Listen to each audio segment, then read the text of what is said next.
So this is our 7th part of my favorite Next Fest of February 2025 coverage, but guess what? The event may be over by the time you're watching this, but we still have plenty more parts to go with all the demos I downloaded.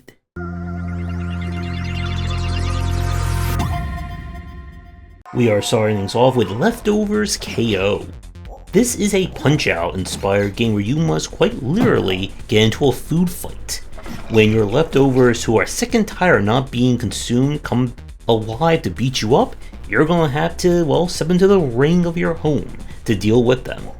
The gameplay here is pure Punch-Out style, as you'll duck, weave, block, and try to get in perfect punches in order to build up your stars, which allow you to do like a super uppercut.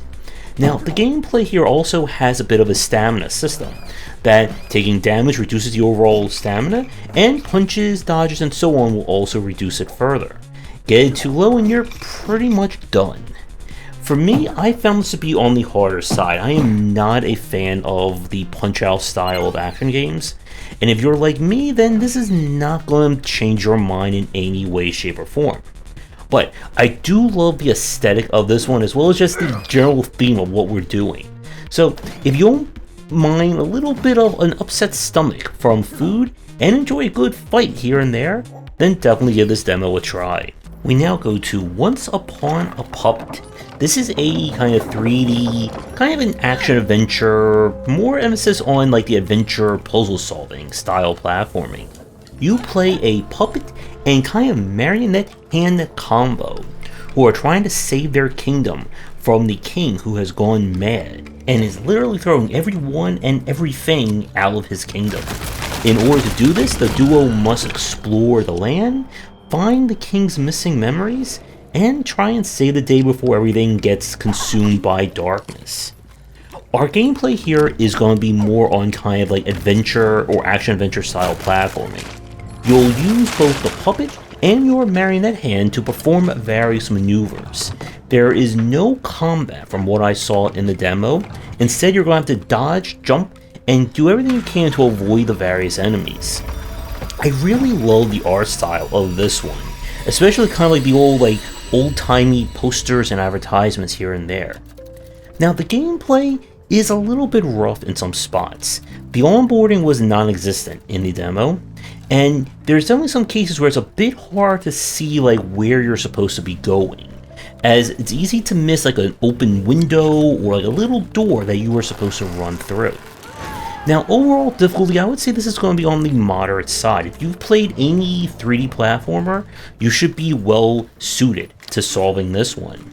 I'm really curious to see like kind of where this goes in the main game, both in terms of story and what additional gameplay and movement tech or any kind of tech will be introduced.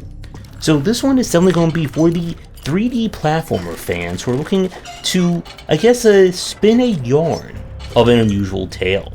And now we go to something very different with Demon Dust.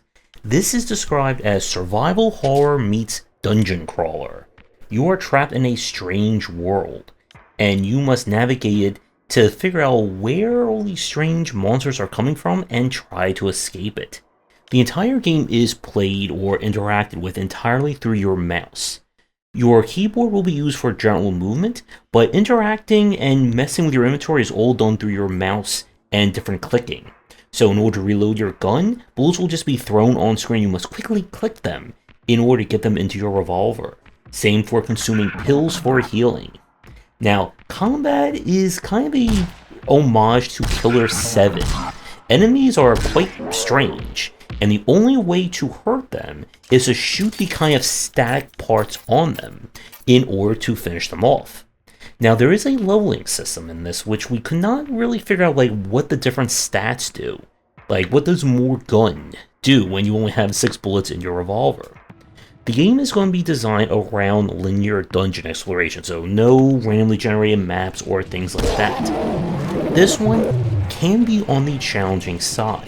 Again, you are very limited in terms of your bullets, and the enemy gets too close, you just don't have the means to quickly aim and try and take them out.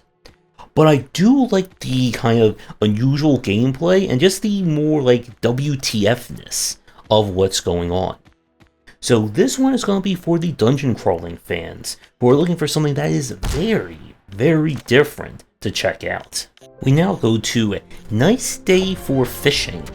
This is a fishing RPG, an FRPG if you will. When all the heroes in the land have gone missing, it's up to a lowly fisherman to rise up and become the hero the world needs. Now this is a perfectly accurate representation of fishing, as you'll do all the normal maneuvers of fishing, such as dodging, performing blocks, casting spells, and attacking your fish in order to capture them. Now, the fish RPG tag is, well, quite literal here, as you'll level up, acquire different fishing rods and loot and gear that will help you with your ability to catch the different fishies and not so fishies that you'll find. I enjoy this one, as it really kind of just goes all in on its premise. Now, it can be a little bit grindy at the start, as you're just going to be constantly going back and forth doing fetch quests and fish quests. I am curious to see kind of like where things will develop in the main game, in terms of additional strategies and more things to do that are beyond just mashing the fish button here and there. So if you're an RPG fan first, fishing fan second, then this one can definitely be worth a check. We now go to Skin Deep. This is an immersive stealth sim style game from Blendo Games, who are the makers of Quadrilateral Cowboy. They're known for some very weird and interesting titles, and this one is certainly strange. You play an insurance guardian for spaceships run by cats.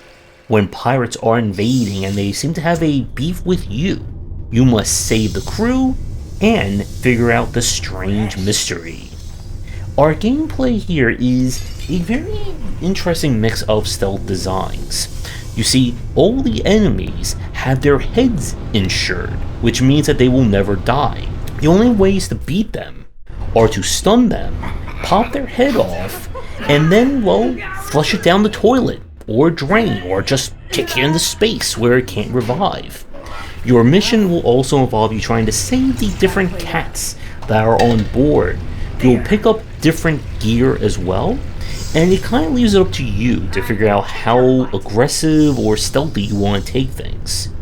This one, I just love the universe for it. And there are reasons to replay missions trying to get like special objectives and things like that. So this one is going to be for someone who is definitely a cat person and loves sneaking around as much as you do hanging out with your favorite cat. We're going to get jazzy for our next game with Electro Bop Boxing League. It is a retro future where all the nations on the planet decide to get together and start a robot fighting club, but using kind of old-timey robots, apparently powered by, well, jazz. The combat here is that your robot will operate on its own. You need to control kind of the power and repairs to it by timing them to the beat of the music. You can activate special powers by inputting punch cards, using the correct timing as well. Now, you can set different behaviors for your bot, but the ultimate goal is to basically cause the opponent to crash, and if they can reboot in 10 seconds, you win. In between rounds, you have to manically try to aim a repair laser in order to repair any damage on your robot. And there is progression and persistence in terms of rising up in the league, equipping and crafting new parts, special abilities, and more. I love the aesthetic and tone of this one. The main thing is that it's still a little weird in terms of trying to get shots to land. And sometimes you'll get that perfect shot and rock'em sock'em robot, and other times it seems like your robot just refuses to land those punches. But this is a very enjoyable game and a really great concept. So if you like robots and I guess tapping to the beat, then definitely give this one a try. We now go to Is This Seat Taken? This is a casual puzzle game where it's your job to make sure that everyone is in their right spot. Unfortunately, everyone is also very, very picky. So for each puzzle, you need to organize characters based on their preferences that you see in the bottom left. Someone may want to hang around loud music. Someone else may just want to sleep. Someone may just be really smelly. and someone else may not want to be around smelly people. So there is some wiggle room in terms of the solution, but there's definitely like a general pattern that you'll need to abide by that will kind of fit everyone in. Get everyone happy for every part of a level, and you'll get a gold star, and there's bonus maps as well. I love the aesthetic of this one. The art is just very charming. Now, in terms of difficulty, I would say this is going to be on the more like casual, maybe moderate side. You're still going to be dealing with more and more people, it's just that there's going to be essentially more balls to juggle as the game goes on. But if you can figure out kind of the early puzzles, the later ones should be a snap for you. So if you're looking for a very cozy game to enjoy over a weekend or two, then I would definitely give this one a try. We now go to Water Maid. This is a 2D platform where you play, well, a water maid who is part of a village trying to get water to the people and solve a mystery on the side. The gameplay here is focused on you going through levels both carrying water and without it. When you start a level, you will be trying to get to whatever is the water well you're trying to reach, and your character is very mobile, can jump very far and all that. Once you grab the water, you must return to kind of the start, but now you're way down by the water, thereby affecting how high and how fast and far you can jump. So it kind of turns into like almost like a quasi-puzzle as you're trying to figure out what is the best way back, considering that your jump physics and movement have been adjusted. There's also some additional tech that gets unlocked, and this one seems to be aiming more like as like I would say moderate to moderately challenging 2D platformer. There's nothing here that I don't think we haven't already seen before, but this feels like a very well executed take. So, if you're looking for another 2D platformer to wet your whistle with, then give this one a try. We have a different kind of platforming up next with Upstream. This is a rage game where you play a salmon who's trying to get upstream. But standing in their way is of course an obstacle course of jumps, water, trying to collect MacGuffins, and of course falling down and having to repeat all that progress again. You control this game simply by pressing two buttons that will kind of move your salmon left and right. So if you want to go straight, you have to kind of mash the two buttons in a kind of a rhythm in order to do so. Faster you move, of course, means you can get further and further. But if you mess up, you go all the way back down. Now, despite the kind of janky movement in this one, it still controls pretty nicely. Again, if you're looking for precision-based platforming, this is not the game or the genre for you.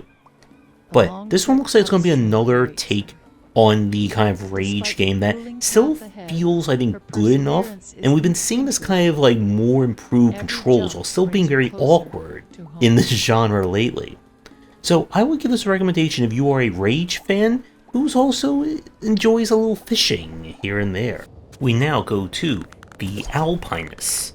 This is a mountain climbing style, I guess maybe a roguelike or just a platformer. You play a woman who is trying to reach the top of different mountains, armed with a bow as well as some really good climbing gloves. It's up to you to get her all the way to the top and try not to lose too much progress on your way down. The kind of general play here is that you'll shoot your bow and arrow, which kind of acts as like a grapple. And you can use it to connect to these floating orbs, and each color orb has a different behavior when it's struck. Now, similar to that of something like a Mark of the Ninja, when you're in the air and you go to aim, you get bullet time for a few precious seconds that enables you to aim. This becomes very important as you'll be doing multiple kind of shots as you're going up and around. Now, from the demo, I found this one to be very enjoyable. It's hard to tell at the moment just how hard the game will actually be, as once you kind of get used to the physics, it's just more about execution than anything else. I would also recommend if you are interested in this one to play with keyboard and mouse, as the aiming makes things so much easier. Now, I don't know if there'll be like anything else more to this one beyond just getting from bottom to top, but I've always been looking for some more enjoyable takes on the mountain climbing style, and this one was very fun to go through. So if you're looking for a little bit of challenge and you're not afraid of heights, I would give this one a try. We got some more challenging platforming with Spellbrew Express. This is a 2D platformer where you play kind of a deliverer who's climbing up a mountain in order to also get some really great beer. But standing in their way, of course, is a perilous climb full of traps, MacGuffins to collect, and of course, lots and lots of jumping. Now the movement tech here is very similar to that of Celeste. You have this kind of magic blast that propels you in the opposite direction that it's being shot at. Now the blast does do a few things differently. It can be used to blast through walls as well as trigger certain things in the environment. So you have this added challenge of not only knowing where to put your character, but also where to aim your kind of magical blast in order to make more and more progress. Now, from this one there will be of course multiple paths, secrets, bonus challenges, and a lot of tricky jumps to make. And I would say this is a very solid 2D platformer if you're a fan of, again, like the Celeste style of that kind of like propelling motion of your dash and so on. So if you enjoy beer and you also like a little bit of challenge to go your platforming, then definitely give this one a play. We now go to Rocket Defencism. This is a tower defense game where you play as a European country trying to defeat capitalism. And to do so, you must defend your territory by constructing rockets and keeping out those nasty capitalists. The music definitely goes hard here, as you'll do your best to move around the map, set up defenses, and keep them from destroying and damaging your rocket. In between each round, you'll be able to use any credits you have captured in order to buy items and so on, with your ability to kind of stack duplicate items to give them more power, as well as purchase a variety of gear that more unlock as you play. This one is a very chaotic good time, and it's hard to tell from the demo just how much more involved the main game is going to be beyond this opening level, but still a very kooky game nonetheless.